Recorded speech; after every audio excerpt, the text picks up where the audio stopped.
সমকোণী ত্রিভুজ এবিসি এর মধ্যে অবস্থিত আয়তক্ষেত্র ডিবিএফই এর ক্ষেত্রফল নির্ণয় করতে বলেছে, যেখানে এডি 4 সেন্টিমিটার আর এফসি 3 সেন্টিমিটার। এর শর্টকাট করতে গেলে কি করতে হবে, এই যে আয়তক্ষেত্রটা দেওয়া রয়েছে ডিবি এফ ই, এটা ইকুয়ালস টু 4 ইন্টু 3, মানে এডি আর এফসির গুণফলের সমান হবে। এটাই অ্যান্সার, সব সময় এটা হবে 12 স্কোয়ার সেন্টিমিটার। তো হয়ে গেল। যদি দেখতে চাই যে কি করে হয়, তাহলে আমরা বলবো right angle triangle A B C, আর এডিও রাইট অ্যাঙ্গেল ট্রায়াঙ্গেল হবে। তার কারণ হচ্ছে ডি কোণটা হচ্ছে এখান থেকে, মানে বিডিই কোণটা হচ্ছে 90 ডিগ্রি আয়তক্ষেত্রে। তাহলে এখান থেকে দুটো সিমিলার ট্রায়াঙ্গেল পাচ্ছি, অ্যাঙ্গেল অ্যাঙ্গেল অ্যাঙ্গেল বেসিস এ ডিই, এটা সিমিলার অফ ট্রায়াঙ্গেল এবিসি। তাহলে এখান থেকে এটা কি দিয়ে পেলাম, অ্যাঙ্গেল অ্যাঙ্গেল দিয়ে পেলাম।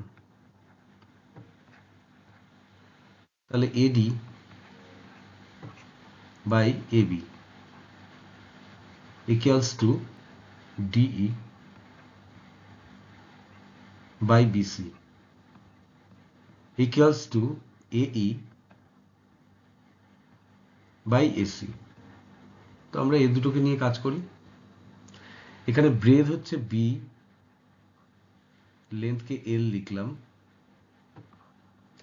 তাহলে কি হচ্ছে, AD হচ্ছে আমাদের 4 আর AB হচ্ছে 4 প্লাস B,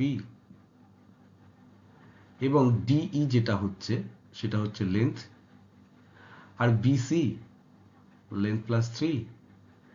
তো 4 length plus length into breadth equals to 4 length plus 12।